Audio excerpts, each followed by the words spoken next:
नेमकं कुठे चुकतंय ते सांगतो.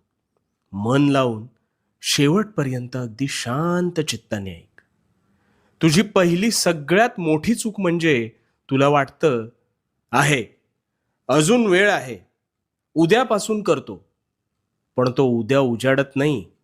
आणि दुसरी चूक म्हणजे हाती घेतलेल्या गोष्टीच्या मुळाशी न जाता अर्धवट ज्ञानाने तू गोष्टी करायला जातोस. बघ, विचार करून बघ, तुझं तुलाच कळेल. अरे नेहमी लक्षात ठेव, भरलेली घागर कधीच आवाज करत नाही. ती स्वतःचा मार्ग काढत संथपणे पुढे जाते. पण तीच घागर जेव्हा अर्धवट भरलेली असते ना, तेव्हा मात्र तिचा आवाज फार अधिक होतो. आता यातून काय शिकलास? आधी पूर्ण ज्ञान मिळवण्यावर लक्ष केंद्रित करायचं. वेळ ही अशी गोष्ट आहे ना, की जी हातातून